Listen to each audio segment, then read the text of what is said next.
Well, welcome to the channel, viewers. Dr. JWA, theologist since 1994.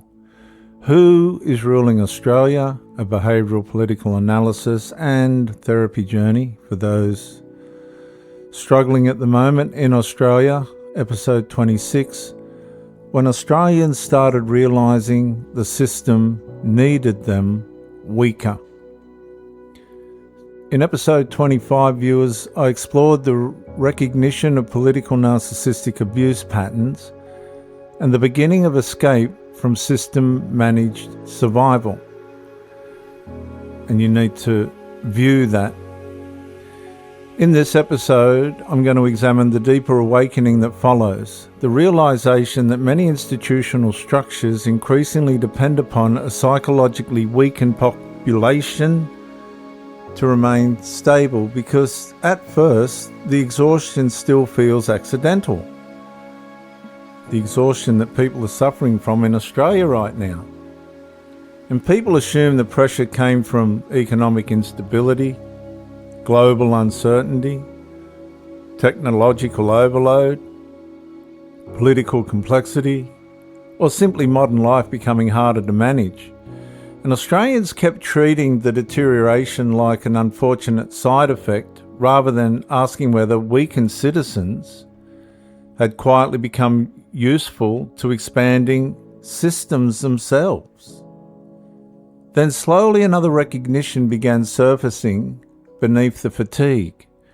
Strong, clear, morally grounded people are harder to manipulate.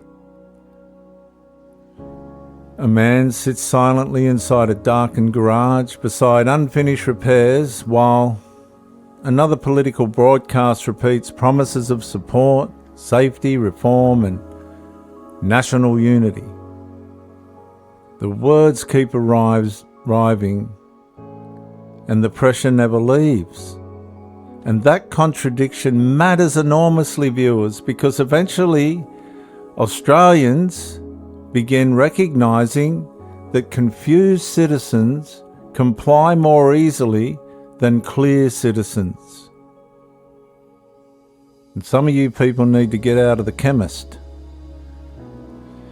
Exhausted people question less. Dependent people resist less.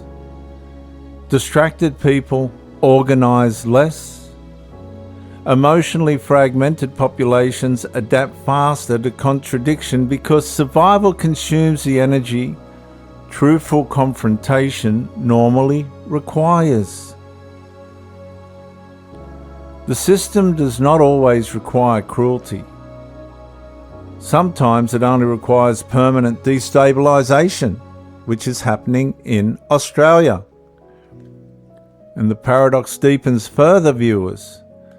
Institutions continue promising empowerment, while many Australians quietly become, and let's face it, financially weaker, emotionally flatter, spiritually disconnected, psychologically fatigued, relationally strained, and increasingly uncertain about their own moral authority. A woman sits alone beneath the glow of a gaming console inside emotional disconnection while her children sleep down the hallway. The room feels heavy with overstimulation and exhaustion at the same time. And somewhere beneath the silence, another devastating recognition slowly begins surfacing.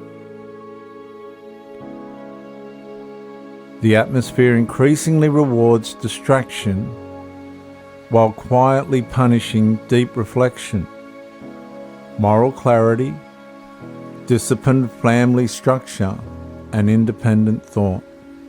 And that changes consciousness itself. People begin losing contact with stillness. People lose contact with conviction, local community, moral courage, spiritual grounding, and the inherited constitutional principles once designed to restrain these overreaching powers. The human system adapts towards managed dependency instead of responsible citizenship. And this is why the older Christian constitutional foundations in Australia matter far more than many Australians now realise.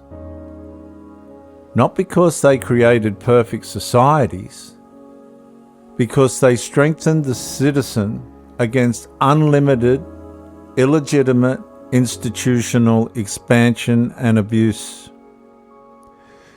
God above government, law above rulers, conscience before coercion, family before bureaucracy, dignity before utility, and freedom joined inseparably to responsibility. And these principles produce stronger human beings, more stable, more accountable, more grounded, more resistant to manipulation, and more capable of true self-government beneath pressure.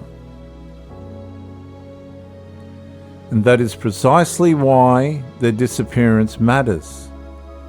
Because populations disconnected from moral architecture become easier to emotionally manage through fear, dependency, exhaustion, and continuous narrative control. But awareness changes the pattern. And viewers, Australians are beginning to see that recovery is not merely relative to the political sector.